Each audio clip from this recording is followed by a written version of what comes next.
Using energy principles only, calculate the kinetic energy of the crate at point B. Right, November 2025, grade 12 physical sciences. If you want all the solutions to the question paper, go to allpastpapers.com. You're going to be writing life sciences soon and geography for proper study notes, study material. Allpastpapers.com. It's unmatched. Nothing comes close. Study material, allpastpapers.com. Past papers as well.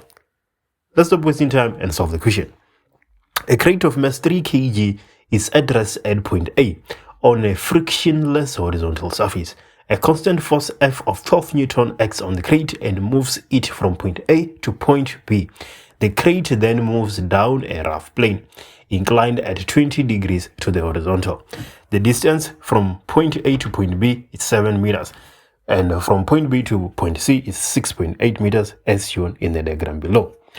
So calculate the kinetic energy at point B using only energy principles.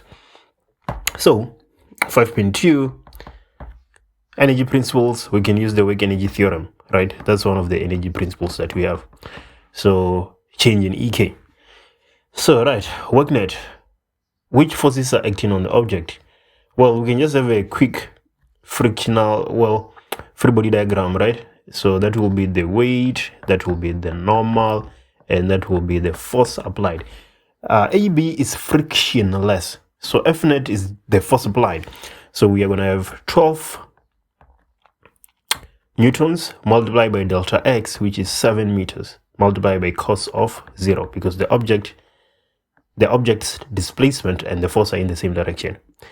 EK final is what we are looking for. So this is EK final minus EK initial, which is 0. Okay, let's just say minus 1 over 2 m is 3 kgs 0 squared, right? We know that the kinetic energy, the initial kinetic energy is going to be 0, but let's just show just to be safe. Okay, so 12 multiplied by 7, that is 84.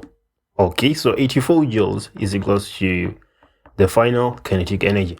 So that is the kinetic energy at our point B, right? This is a very similar question to the question in the course, right? If you want access to the course, just go to the link on my profile and click on course.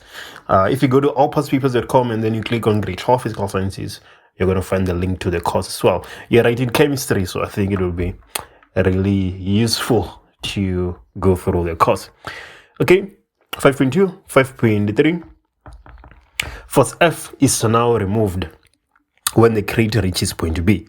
The crate then experiences a constant frictional force of 21 Newton as shown in the as it moves down the incline. Draw a free body diagram showing all the forces acting on the crate as it moves down the incline. So we are going to have the weight, obviously. Does it experience a frictional force? Yes, it does, because that part is not frictionless, it's rough. And then we're going to have the normal force. Okay, that is 5.3, and then 5.4. Using energy principles only, determine whether the crate will pass point C. How do we know whether the crate will pass point C? Well, we need to calculate the velocity at point C, right? If the velocity is 0, then we know that the crate is not going to pass point C, right? Or we can calculate the kinetic energy at point C. If the kinetic energy is non-zero, then that would imply that it is going to pass point C, because its kinetic is not 0 at point C. Okay, so using energy principles only, let's use work net as well. Work net is equals to the change in EK.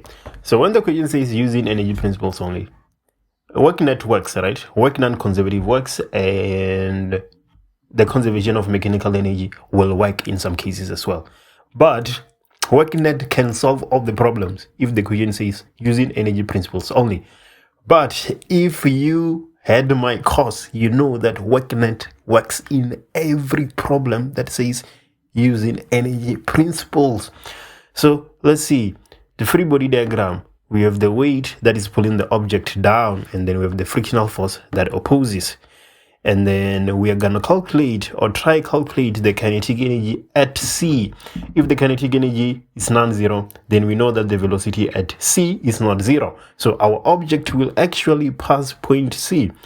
Okay, so work done by friction and work done by the weight. So we have the work done by the frictional force plus the work done by FG parallel being equals to EK final minus EK initial. Right, so the work done by the frictional force is 21 newtons, right? Multiplied by 6.8 multiplied by cos of 180. The object is going down and the frictional force is up the incline. Plus the work done by FG parallel. So FG parallel is going to be 3 multiplied by 9,8 sine of 20.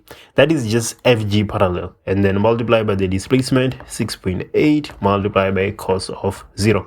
That is equals to EKF, the final kinetic energy at point C, which we want, minus EK initial, which is 84 joules, right?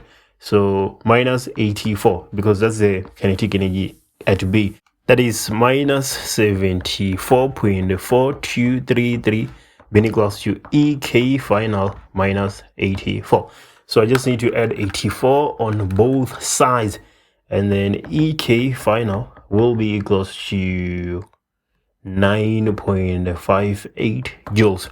So VF is not equals to 0 because EK final is not equals to 0. So the object will indeed pass point C. Here we go. Let me know in the comments which question you want me to do next. Obviously, here you can use another approach. This is not the only approach. There's other things that you can do as well. You can give yourself an EK final of 0 and calculate delta X and see how it compares with 6.8. That is another approach that is going to work as well. Here we go.